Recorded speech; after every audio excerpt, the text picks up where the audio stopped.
Welcome to the Fathering Strong podcast, where we celebrate the incredible journeys of fathers who are making a difference. Hosted by Urban Light Ministry President and author, Pastor Eli Williams. Each week, we'll hear from an inspiring guest who will share their unique fatherhood story. We'll discuss the challenges, triumphs, and lessons learned along the way, offering valuable insights and encouragement for all dads. Join us as we explore the power of fatherhood and build a brighter future for our families. Hello and welcome, friends, to another edition of the Fathering Strong podcast. I'm Eli Williams, and we are delighted that you're with us today. And we have as our guest on the podcast today, Aaron Earlywine. Aaron, I want to say, first of all, thank you so much for joining us again. Tell our audience a little bit about you, especially focused around your relationship with your father, and then we'll talk about your own fathering journey. Yeah, for sure. So, my name is Aaron. I have been a father now for 26 years, really. Well, actually, maybe I got to rephrase that. It's been more like 24 years, but I have a 26-year-old that we had adopted into our family. So it feels like maybe 26 years as a father. So my wife and I, we've been married a little over a quarter of a century. And, I was a pastor for it feels like a lifetime ago, but I was a pastor in the state of Oregon for about 15 years. During that time, I also received my master's in counseling. So I'm a licensed professional counselor in the state of Ohio and also in the state of Oregon. And right now, my full-time job is working with an organization called Care Portal and working right alongside, especially your wife, Judy, who is an incredible Care Portal champion, we call her, who helps to support families in the area that are vulnerable and families that really need that help and that support. One of the biggest things that I do, Eli, is back in Oregon, in fact, and so I continue to teach every night via Zoom. So 6:00 Oregon time is 9:00 Ohio time. So about 9 p.m. after I've put everything to bed, I hop on Zoom and about 5 or 6 times a week. And we've got about 150 men in our batterers intervention program back in Oregon. And they get to spend 36 weeks with me, kind of speaking into their lives and learning about self-awareness and emotional intelligence and a lot of that information. So that was a lot. Yeah, that was a lot. And I want to unpack some of that. Because it's really it's appropriate, especially with this being Child Abuse Prevention Month, and we want to get into that. The risk that I don't know if I want to put it that way, but sometimes children are on the wrong end of abuse, and unfortunately, often it is by their fathers, not always their biological fathers, but men. That's right. In their lives. So I want to talk about that. But before we do, tell us about the relationship with your dad. Oh, so with my dad. So it's kind of an interesting situation with my dad. So in fact, let me go back even a little bit further. One of the really blessings that me and my wife have together is that both of our parents have been married for more than 50 years. In fact, both of our parents got married the exact same day, the exact same year. So August 4th, way back in, I'm not going to say the date because I would get it wrong, but about 50 years ago, August 4th, they were both married and both of those couples are still together. So that is one of the things that I've really counted a blessing to be able to see that. My father was, and my father's now in his 80s. He was older when he had me. And so he'd lived a whole lot of life before I came along. He, based upon some of the understanding that I have, he grew up in actually a very abusive household. So my father was pretty well mistreated, maybe even malnourished. He served in the Vietnam War. And so he had a lot of trauma in his life, a lot of trauma in his background.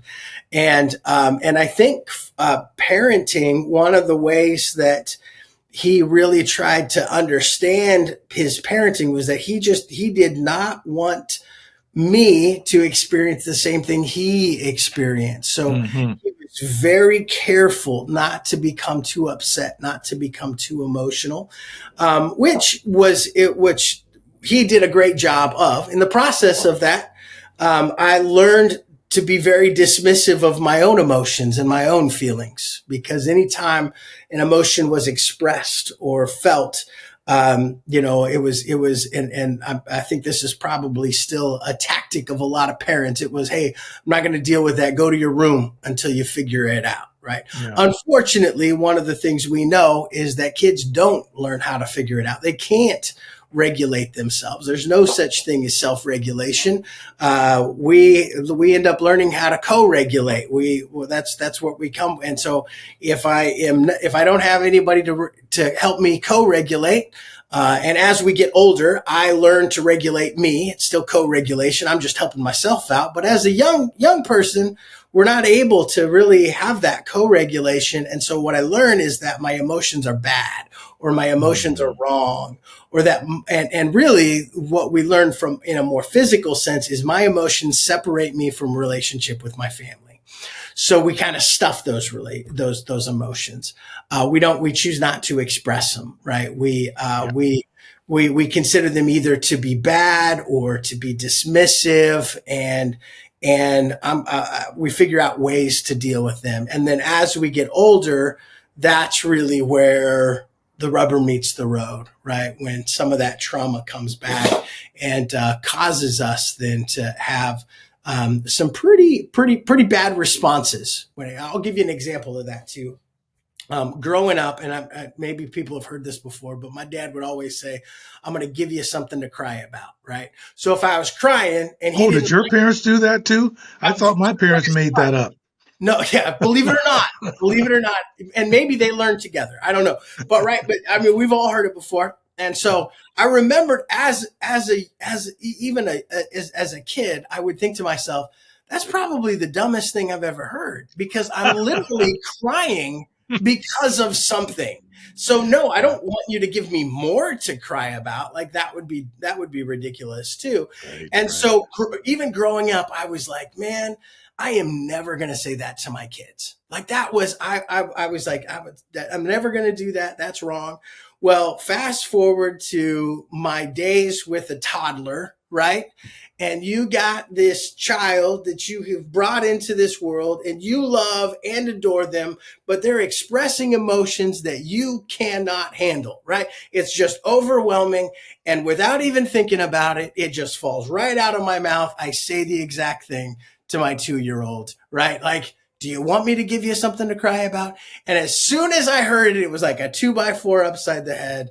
And I was like, look at this. I have fallen right back into the same pattern. I don't feel so bad now. I've done the exact thing. Yeah, I think a lot of us have. Yeah. Yeah. Well, good. I'm glad that you caught yourself and were able to hopefully repair some of the damage. It takes time, right? So yeah. I mean, it's recognition, right? It's a little bit of self-awareness, but then I'm still not sure what I'm supposed to do with that, right? Yeah. So there's a difference, as we talk to families, to parents, to dads a lot, right? There's a difference between self-awareness and what we would call probably self-management, right? So if I can name it, then I can tame it. So the first step is naming it. So being able to say, okay, so obviously I was, we use this phrase a lot in our programming where we say, obviously I was outside of my window of tolerance. I was overwhelmed. I was not comfortable. I moved outside of my window of tolerance. And in that movement outside of my window of tolerance, that's when I expressed, right, those negative emotions. My brain filter is gone. I'm not thinking about what I'm saying. I just say it. Right. So how important is it to say, I'm sorry? Oh, well, that's moment. Right. Well, it's huge. And even as much of a ability to forgive yourself in that moment is important. Right. So I become self-aware of what's going on, and then I can do something about it. Then I can say, okay, so next time, what am I going to do different? Right. And that's really where, the steps of apology come in, because it's one thing to be sorry and then to be sorry again and to be sorry again and to be sorry again. But if I can make some steps within my own understanding of what I'm doing. So if I can recognize what's happening and I can catch it even before it happens, right, then I'm not going to have to worry about saying I'm sorry a whole lot of times. But before I get there, once I recognize that I've fallen into the river or I've tipped myself over, then to be able to apologize and to be able to even understand what I'm going to do differently next time. Right. Yeah. And that's kind of the apology we try to teach our own kids. Yeah. But even as an adult, we have to think about that same thing. So what am I going to do next time? Yeah. So next time I'm overwhelmed by the emotion of my children, right? Next time I feel like disrespected because of the way they've talked back to me. If I can recognize the emotion in that moment, then I can have a better response rather than a reaction. And so many of us, we just live reaction to reaction to reaction instead of thinking about where we're at in order to respond. Yeah. I tell you, sometimes as a parent in a moment like that, when we're just fed up and we're ready to smack the kid. We don't smack him. Hopefully, we're going to talk about that in a little bit. We're ready. But it's so much better to have a conversation. Why are you crying?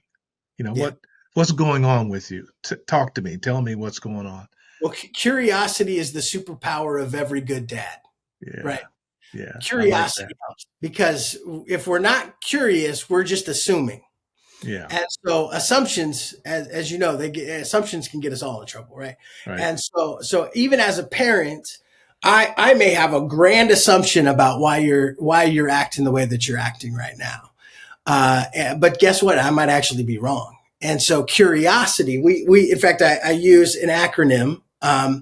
It's called CODE. I learned this from my incredible mentor, and CODE stands for curious, observe, describe, and empathize. So as a parent, one of the best things that I can do is use that skill of curiosity. So I become curious. Why is this child acting the way that they are? Right. And sometimes it comes down to skills or structure. Right. So most of the time, kids aren't being bad because they want to be rebellious. Usually it's a lack of skill or a lack of structure. For instance, if I take my toddler to Walmart at 10 p.m. and I expect that we're going to have a wonderful, great, shopping experience when they should be home asleep, I'm fooling myself, right? So my kid's going to get overwhelmed. I'm going to get overwhelmed. And whose fault is that, right? I've messed up the structure in terms of that. So I got to take ownership of that even as a parent. And so we got to be curious. And through our curiosity, we begin to observe what our children are doing. in that, are they crying? Are they, clenching their fists? Are they stomping around? Are they throwing things? Right. And that moves us towards describe. So as a parent, I might say, wow, it seems like you're really upset right now. You just threw that marker halfway across the room. Or it seems like you're really happy right now because you're jumping up and down and so excited. Right. Instead of getting upset at our children for doing that. And then that helps us then to move to empathy. Right. So then we can say, you know what, there were times when I get mad and I feel like throwing things. Right. And so being able to help our children and even ourselves to understand there's no emotion that's a bad emotion. The bad part is when I act out on that emotion and maybe I hurt people or I hurt myself or I say or do something that I regret. Right. But no emotion is a bad emotion. Emotions have changed the world, right? People have gotten upset about some pretty awful things in history, and they've changed the world by being upset. So, That's really good stuff. And that flows right into what I wanted to talk about today with you. And that's the prevalence of child abuse. I mean, so many children become victims of adults in their lives who fail to do just what you were talking about, and instead allow their emotions, perhaps in a lot of cases, to drive them to do things that are actually hurtful to the child. We'll talk about neglect in a few minutes, but right now, just talking about the millions of children who are affected by abuse each year. Yeah. So say more about that, and what is the current best practice in helping to prevent child abuse? Well, that's a great question. So I think one of the things that we have to realize too is that abuse looks very different in situations, right? So we can be physically abusive, emotionally abusive, spiritually abusive. There's lots of abuses that occur. But the one consistency with those abuses is that they're often a reaction to something. So, and it may have nothing to do with the child itself. It may be circumstances at work or circumstances within even a relationship. But it's a reaction to those things that causes me to move into abusive behaviors, right? So an abusive behavior is typically a behavior that is trying to control a situation. Right. So when people fall into abusive behaviors, they're really trying to control. In fact, it's kind of weird to say, but really what they're trying to do is they're trying to provide for themselves a safe feeling. And if they can control their child or they can control the situation, then they feel more safe. Right. It feels very, like a catch-22, right? Like I'm not accomplishing what I really want to accomplish. But when we're going through that process, we're not thinking logically. It's not logic that's causing us to be abusive, right? It's typically a reaction to what's going on in my sphere, in my life sphere, and I'm trying to control it because I'm feeling so much pain. I'm feeling so much hurt that other people need to feel that same pain and that same hurt that I'm feeling. Right. So, and I would say that oftentimes, not all the time, I don't want to try to I don't want to try to box everything into the same playbook, but oftentimes abusive behaviors are uncharacteristic of who we actually want to be. So when we fall into abusive behavior, sometimes dads or, husbands, when they fall into an abusive behavior, they immediately recognize this is not who I want to be, but this is all I know, right? This is all I've seen. This is what I grew up observing. This is what I experienced as a person. This is how you control the situation.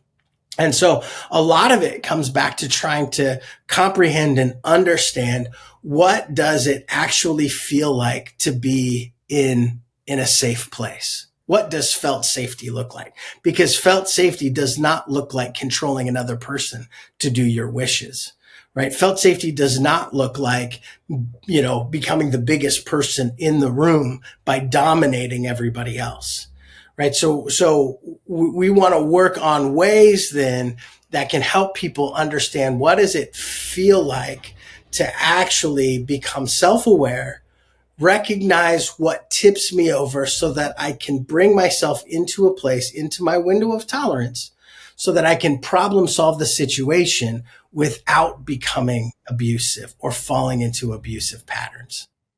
Well, that's so good. So it's not, you're saying, necessarily, and maybe not even most of the time, what the other person did, what the child did. It's what's going on with you. Yeah.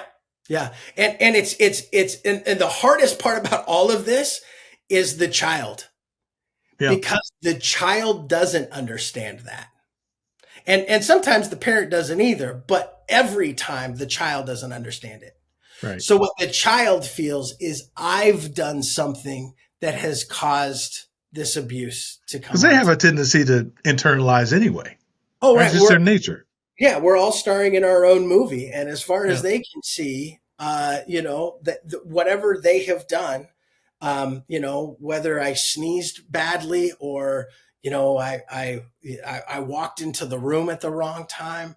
And it's really, really difficult on children and it creates an attachment deficit within them, because what occurs is that the very person that this child is supposed to find the most connection with, the greatest of attachments, is also the exact same person that is causing me the most fear and the most stress in my life, right? Yeah. So when you grow up with that, it eats at your internal being. And we have adults that are walking around with their nervous systems completely and totally out of whack, because they never know what's their fault and what's not their fault.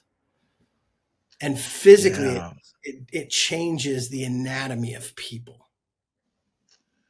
Yeah. Wow. And when you're that unhealthy, it's difficult to have healthy relationships with others.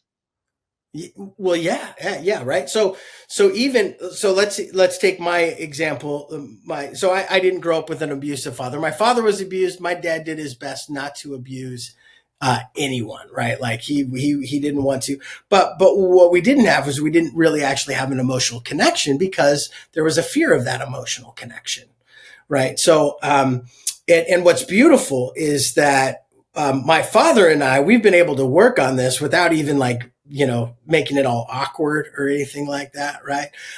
We've been able to work on this by discussing our emotions, by discussing our feelings. What makes us happy? What makes us sad? What are some of the frustrations that we have in life? Being able to connect there on an emotional level that we never were able to connect with when I was a child, right? And this is one of the things I tell parents all the time, is that there is always hope. Right. You may have messed up the first 20 years of your child's life, but guess what? You've probably got another 30 or 40 years to make up for that. Right. So parents are never done. I used to say that and believe it. And now that I'm a parent of adults, it's even more prevalent. Right. Like my parenting may adjust and change over time, but I'm still their parent. Right. I still have a very special connection with my children, and I have a special connection with my parents that nobody else has. And even though it wasn't a great connection for years and years, we were still able to mend that connection and move forward. But it also took me becoming self-aware of my emotions that I learned to stuff as a child. But now, even into adulthood, I'm learning how to also become comfortable with those emotions. Being able to express that I am disappointed in things. Like, I am disappointed in life. Like, there's certain things that do frustrate me, right? There are things that make me sad, right? And if I'm willing to admit those things, then I can do something about it, right? Then I can grow in understanding and managing that and helping everyone around me become more Yeah. emotionally intelligent. So what do you recommend for a parent, perhaps a father, listening to this and realizing that they have a problem with the way that they have been responding to, reacting to, treating their child? What's the first step they need to take? One of the first steps, well, I think the first step you already expressed really is being able to say, you know what, I need help, right? Like that's the first step, is to be able to say, I right now am not the father that I want to be, right? Like I am not the dad that I want for my children. That's a huge step. Yeah. I think it's important because we oftentimes we see the world around us and we become comparative, right? And we're like, well, at least I'm not as bad as, fill in the blank, right? Like, Right. at least I'm not as bad as that guy. So I got an Right. excuse. Or, we try to make excuses for our behaviors. But if I can come up with like an understanding that I'm not the father that I want to be, that I want more for the emotional connection with my children, right? I want more for an emotional, right? Like having, a real attachment, a healthy, secure attachment with my children and those around me. I think one of the best things you can do for yourself is to create a robust verbiage of emotional feelings, right? So if I can learn how to express my emotions in words, then I'm going to be able to help my children also express their emotions in words, so that we can respond instead of react. Because if I don't know I'm angry, then I'm just going to react. But if I can recognize, I'm feeling myself becoming angry. I'm recognizing it within my physical body. I'm tensing up. And I can say, okay, so I can do something about that. But if I can't recognize that's what's going on, I'm never going to be able to do something about it. So you can go on Google emotion intelligence wheel or emotional words wheel. Take that emotional words wheel, slap it right onto your refrigerator.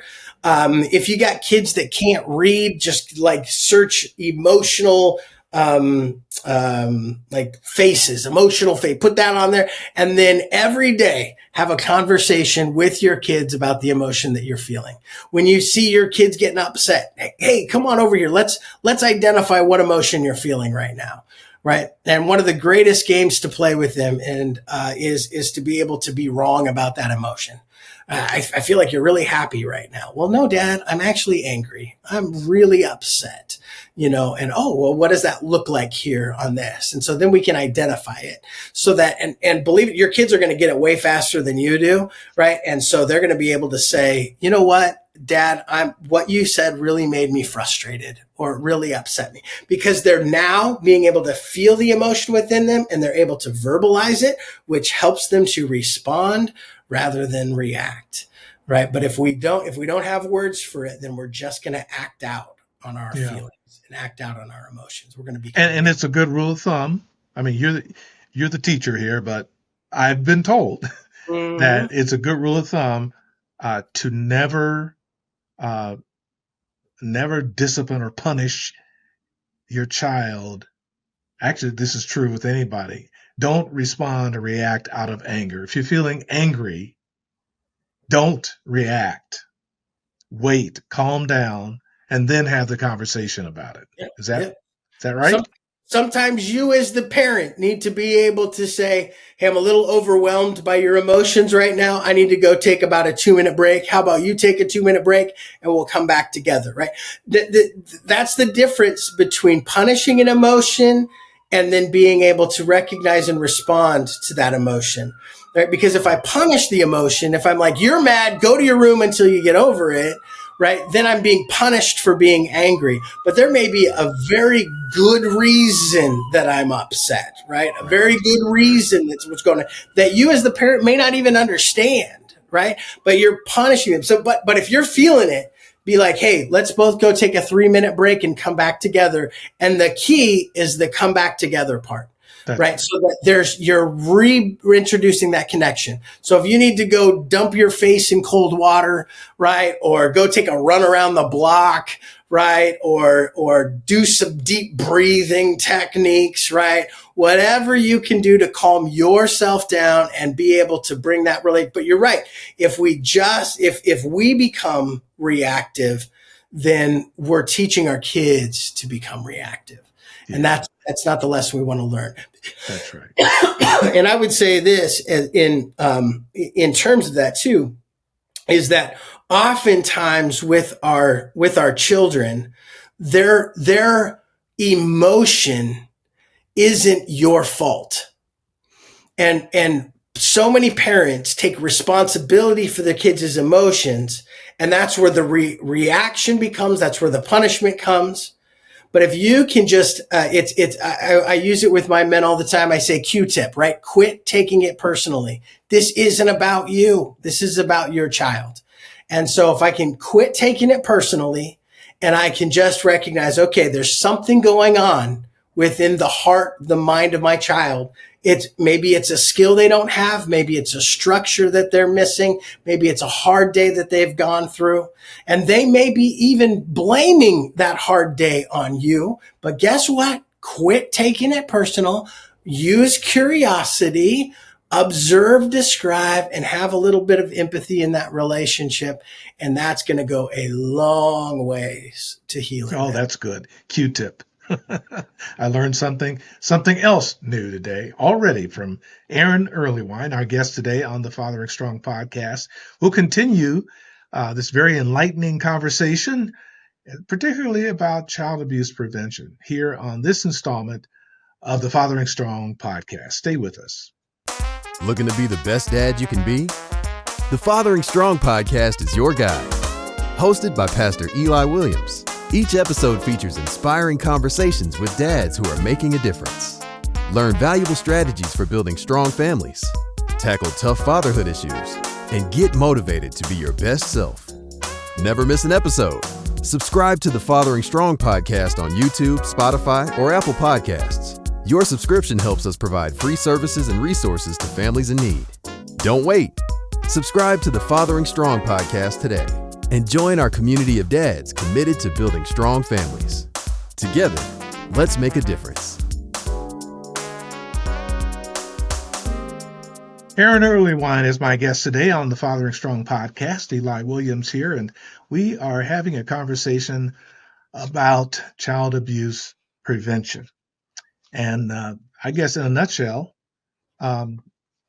it begins with us, dads. You know, we need to be aware of our own emotions, what's going on with us, and be willing to stop, take the time, breathe, think before reacting to anything a child might do, because after all, we do love our children. And I don't know of any father who would intentionally ever hurt their child. We just need to do some work on ourselves sometimes. Unless you're Aaron Earlywine, he's perfect. He never does anything wrong. Nice try. Nice try. Just don't ask any of my children. So we talked about child abuse, or harming children physically, emotionally, or however it's done. But the other part of child abuse is neglect. There are millions of children, who, for one reason or another, are being neglected, and that's a form of child maltreatment. And as we know, children are the most vulnerable people that there are. And yet, even infants and toddlers are sometimes hurt because they don't have the loving nurture and care and provision of at least one parent taking care of them. And unfortunately, children from Black, Indigenous, and people of color communities have a higher rate even of victimization. So let's talk about that some. What, I guess the answer, this is an impossible question to answer. So I was about to say, what causes a child? What would cause a parent to neglect their own child? But that answer would, I mean, there's no one good answer for that, probably. But what in your experience have you seen? So I think oftentimes neglect stems from a lot of parents being overwhelmed. Right. So I think, and this is I think this is such an important call towards community, right? Like, oftentimes neglect stems from a fact that a parent has lost control of their own personal, life, all the things that they feel out of control.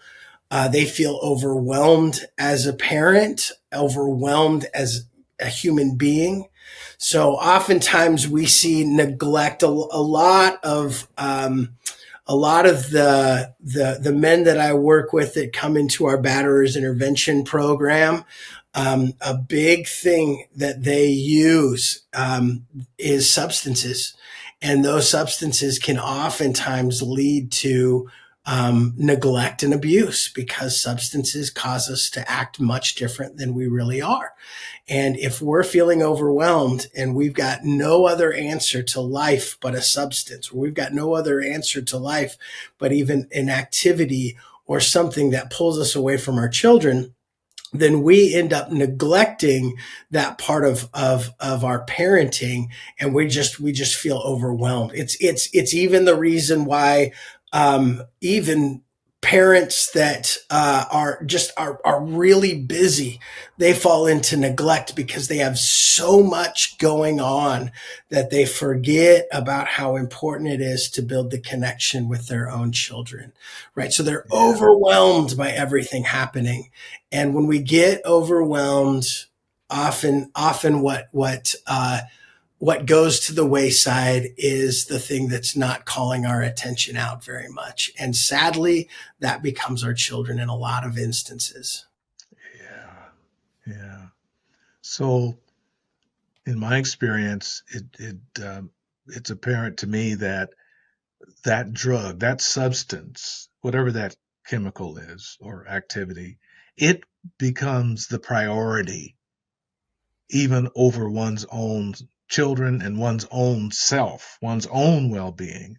Getting that fix becomes the most important thing, and everything else becomes secondary.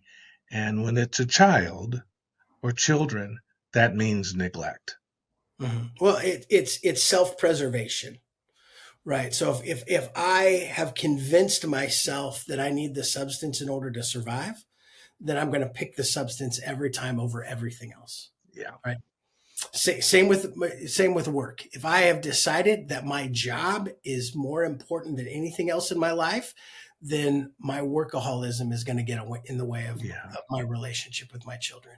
Yeah. Right. So anything that I believe I'm defining myself by whatever that thing is, because I'm trying to have self-preservation. I'm just trying to survive, and this is how I feel like I'm going to survive.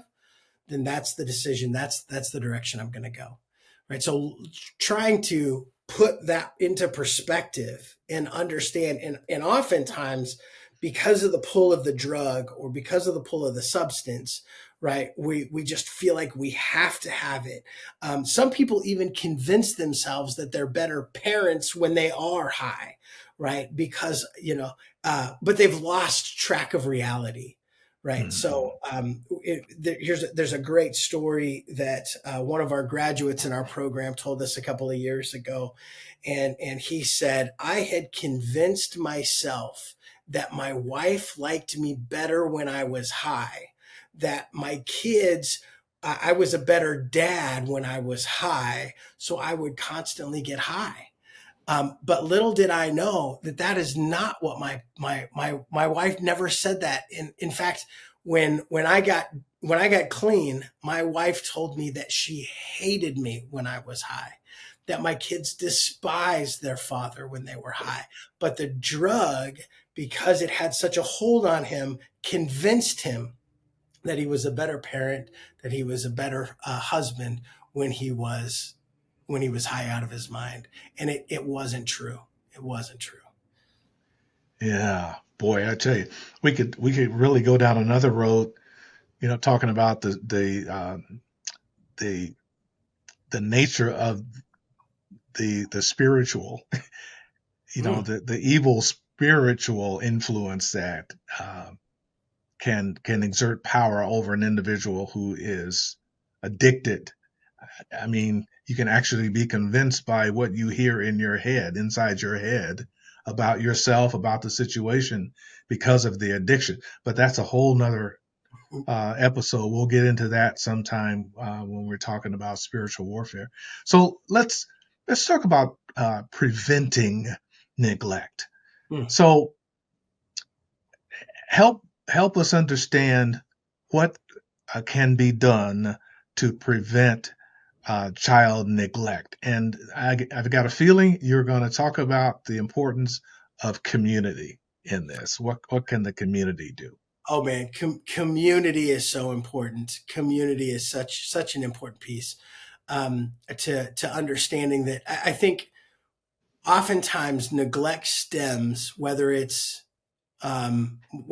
intentional neglect or unintentional neglect. Neglect stems from this belief that we tell ourselves that we're alone, that we have Mm-hmm. nobody. Mm-hmm. And when we convince ourselves of that, that's when we're in a Yeah. lot of trouble, right? Yeah. So I think really neglect. If I were to put together like a recipe for staying away from neglect, the first thing that I think that parents need to remember is they are not alone. They are Mm-hmm. not alone. They also need to remember that no matter what the world tries to tell them, their priority is those immediate relationships with their children and those within that sphere that of that nuclear family, right? Like that's such an important piece, is to recognize that and to be willing to reach out when I need help, to be willing to seek the community when I need support. Because we're so autonomous. We try so hard. In fact, parents of teenagers, this game a lot. As parents of teenagers, we want our children to be independent and we give them all sorts of crazy responsibilities. And then we wonder why they are so stupid with the responsibilities we give them, right? Because they're not fully ready to take on those responsibilities, right? Right. And guess what? Us as parents do not receive a user manual. And quite frankly, there is not a parent that's listening to this podcast that was prepared for the child that they received, right? And that's where community happens. That's where community comes together. Some of us have incredible community within our immediate families. Some of us have incredible community within our church families. Some of us have great community within our neighborhoods. But regardless of where your community comes from, you need it, because that feeling of being alone and the feeling of being isolated, that's what leads towards neglect. And so if I can learn that I'm not alone and that I'm not isolated, then really we can bring families together, and we can avoid this this epidemic, as you might say, of neglect. Like we really do need one another. No question about it. And we're really fortunate to have, and I don't know of another system that works quite like Care Portal does.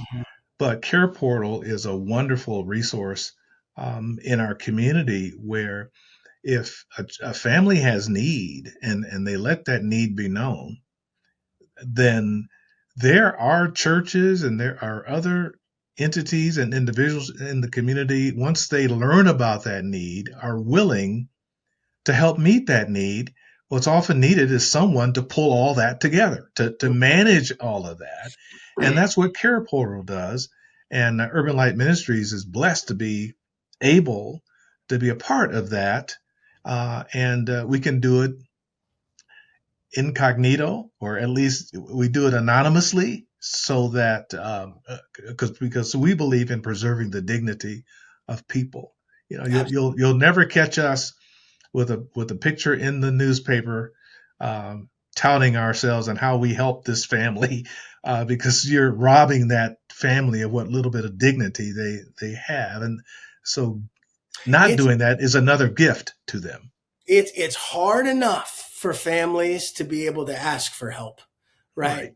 And as the church, as even as individuals, the worst thing that we can do is toot our own horn when it comes to that, because it That's right. makes those that we're helping feel like they're just a charity case. That's right. That is not the way we try to make things happen with Care Portal, right? So explain, if you would, please, how Care Portal works. Absolutely. So Care Portal is a care sharing technology. So the idea behind Care Portal is that we have school counselors, we have caseworkers, we have counselors within our communities.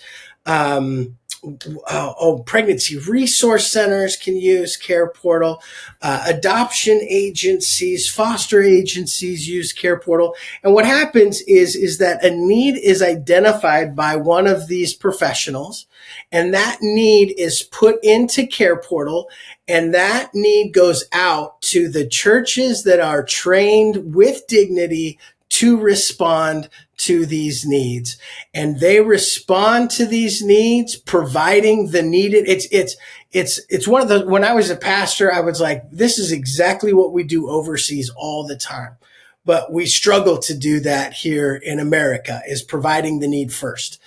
Sometimes us churches, us pastors, we get, I don't know, a burr in our saddle where we're like, hey, you come to us and then we'll help you. But Care Portal does the opposite. Care Portal is going to bring the family to you. And so you'll get this need that comes across your computer, your dashboard that Care Portal provides, and you'll see that need, and you'll respond to that need and be able to, the caseworker or the school counselor, they're going to connect you directly to that family so that you are able to then provide that need directly to the family and build relationships with the family.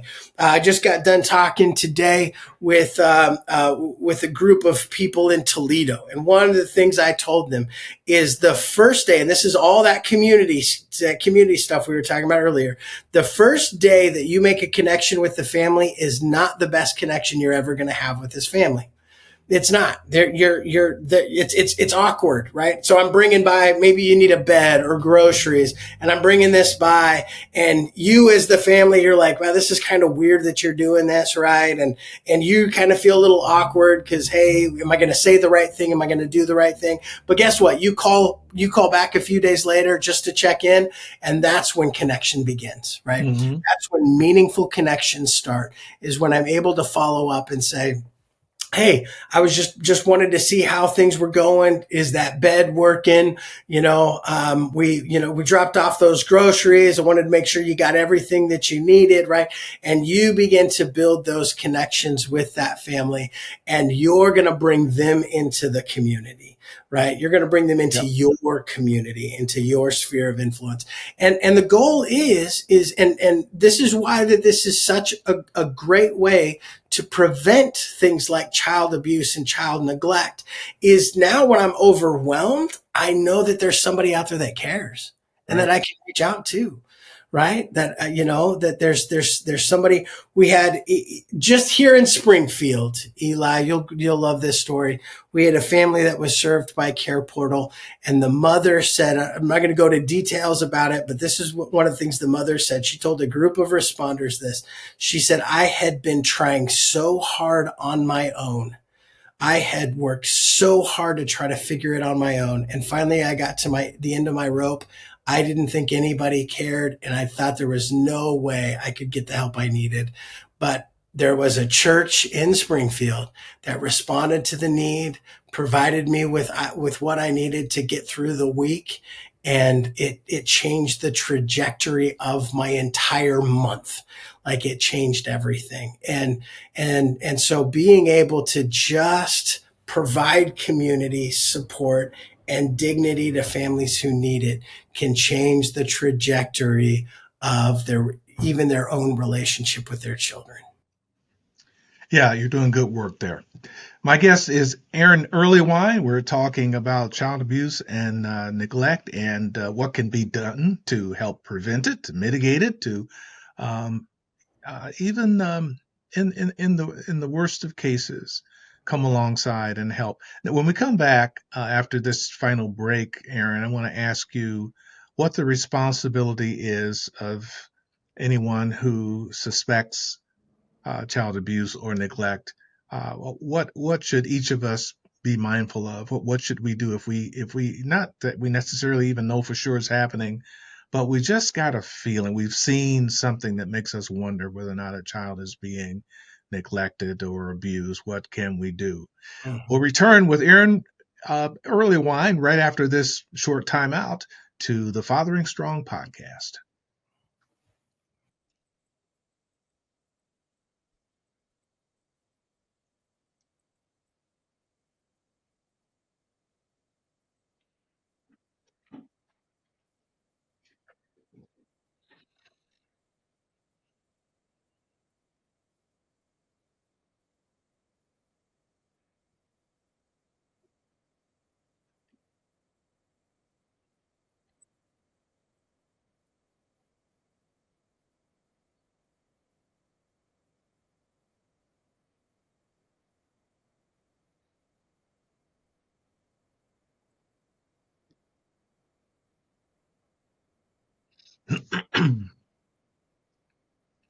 Eli Williams here, and Aaron Earlywine is my guest today. We've been talking about Care Portal and a number of things in relation to this being Child Abuse Prevention Month.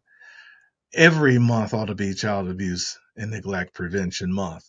What is there that an ordinary individual, let's say it's a neighbor or someone you run across, and it just seems to you that the children are not being well taken care of, perhaps even being abused or being neglected. What can and what should someone do? Well, that's such a tough question. I'll tell you this: that if we believe that there's any kind of child abuse that is going on, then we probably need to make sure, or maybe not probably, we just need to make sure somebody knows about it. So if we think that there's something happening, then making sure that we are letting somebody know, right? If you, I think it's one of the things we teach kids today: see something, say something, right? I think for a majority of us, we're not going to run into obvious abuse situations, right? If we do, we need to make sure we contact somebody. I think I myself am a mandatory reporter. I think, Eli, you would be, as a pastor, a mandatory reporter, as a counselor, a mandatory reporter. If I see something, I have to say something, right? Like, it's not even a question. But for a majority of us, what we're going to witness is oftentimes more of the neglect, right? And some of it, we have to be able to put it into perspective, right? Is this neglect that's leading towards abuse? Is this something that I just think in my perception is neglect, or is this actually like neglect? And I think one of the things that we can really help to do is to live within our community, is to be a part of our neighborhood. I like to tell people all the time that my favorite my favorite room in my house is my front porch. So I try to do my best to live on my front porch. We got all sorts of kids within our community. And what I want them to know is that from my perspective, I cherish them, I believe in them, and I also believe in their families. And sometimes that's one of the most important things that a parent can hear, is that they are the most important thing for their children. As a parent, they are the most important thing for their children. And if we can support and help in any way, then you should do it. If you know the birthday of one of your neighbor kids, right? Give them a couple cupcakes for their birthday, right? Celebrate who they are. If you find out that there might be a parent who needs some support with food or support with clothing, being able to provide that support, being able to be able to support them in whatever ways that you can think of, just by saying that you're there for them, right? Like, hey, just wanted you to know that I'm here for you. If you ever need anything, let me know. We actually, the other day, I kind of joked with my wife. We had somebody come over and they needed a couple of eggs. And I was like, well, there goes $20, right? Because eggs are so expensive. Yeah. But we've kind of lost that community in a lot of ways, where we're not living on our front porch anymore, right? Where if you need an egg, you just come on over and ask for. You need a cup of sugar, we got that for you, right? Like being able to live within our communities and support one another and just really believe in one another. I think that's one of the most important things that we can do. And it is just to be able to build relationships. And that's based upon and using that skill of curiosity that we've been talking about over and over again, right? Using that skill of curiosity with your neighbors to be able to see, hey, is there something I can do to help? Is there a way I can support you? I think that's one of the most important things that we can do to help prevent neglect. Yeah. If you see something, you should say something.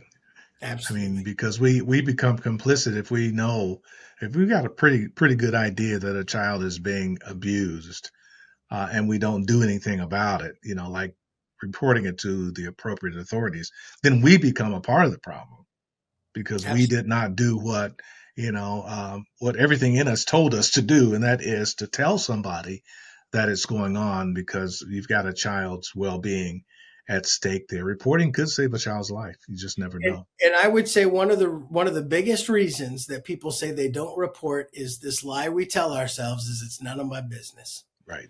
When a child Yeah. is involved, it's all It's of your our business. Yeah. Yeah. it's all of our That's exactly right. And when it comes to prevention, there are abuse prevention programs in the community. Perhaps that's something that you could get involved in, to volunteer, to help out there, volunteer your time with organizations that help children and families. Then each of us, would be doing our job as responsible and caring members of the community when we are doing our part. Some resources that you might consider: there's an organization called Child Help.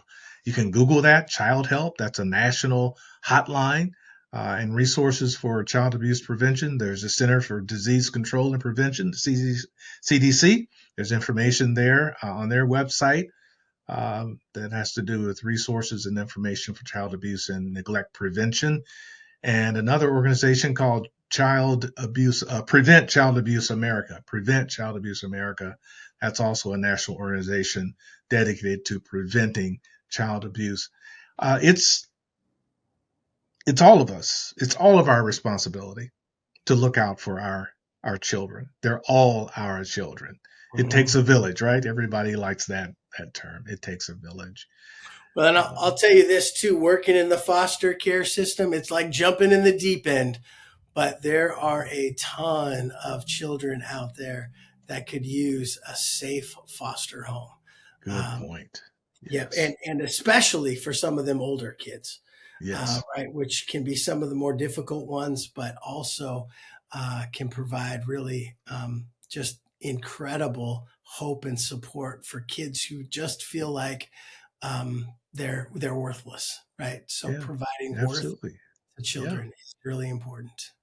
Yeah, and you experienced fathers. I mean, there could be, an opportunity for you to come alongside a younger dad, as a mentor, to provide guidance and support. Maybe he didn't have a father or does not have a father or a father figure, and you just might be the one to come alongside that young dad and to help him to be the best dad he can be. And in that way, you're preventing child abuse and neglect. Just your influence upon that younger dad. So we could go on and on and on about that. There are things we can do. Our hands aren't tied. There are opportunities for each of us responsible fathers and mothers, whoever happens to be listening, to be a part of helping to prevent child abuse and neglect. Aaron, I want to thank you so much for being with us today. There may be someone who's interested in learning more about the work that you do with men or with Care Portal. How might they get in touch with you? Well, definitely, I can always be found. I'm sure you have show notes. You can put it in there. My email address, aaron.earlywine@careportal.org. That's probably the best way to find me, is to email me through Care Portal. And we can talk about any of these topics that you would like to cover as well. So yeah, I appreciate it, Eli. It's a pleasure and an honor to spend this time with you, and really to continue to fight for dads and fight for children, and make this world a more meaningful place. Well, you are just full of good insight and inspiration. So don't be surprised if I call you again to come and be with us on Anytime, the Fathering Strong. Appreciate it so much. So thanks, ladies and gentlemen. Join us again for the next installment of the Fathering Strong podcast. Don't forget, you can sign up to be notified when each of these episodes are being released. Just simply go to our YouTube channel, Fathering Strong YouTube channel, or you can go to either one of our websites, urbanlight.org or fatheringstrong.com, and you can sign up there as well. And then there is our weekly blogs. We did do a blog post on child abuse prevention, protecting children from abuse. That's our week number 14, 2025, Fathering Strong blog post. Check that out. And you can find it on urbanlight.org or at fatheringstrong.com. Again, thanks so much to Aaron Earlywine, and thank you for being a part of our show on the viewing end. And as always, Bruce Stapleton, who is the man behind the curtain. Thank you so much. God bless you. We'll see you next time on the Fathering Strong podcast. Thanks for joining us on another episode of the Fathering Strong podcast. We hope you found the conversation inspiring and helpful. To make sure you don't miss out on future episodes, subscribe to the Fathering Strong podcast on YouTube, Spotify, or Apple Podcasts. Just search for Fathering Strong in your favorite app. The Fathering Strong podcast is brought to you by Urban Light Ministries, a nonprofit organization with a 3-decade legacy dedicated to turning the hearts of fathers to their children. Thanks to your support, we're able to keep this podcast and many other resources free for dads everywhere. To learn more about Urban Light Ministries or to donate and help us continue this important work, visit urbanlight.org. The Fathering Strong podcast is a production of Urban Light Ministries. Eli Williams is your host, and Bruce Stapleton of the Momentum Group is the producer and engineer. Our theme music is provided by saxophonist Harold Rayford.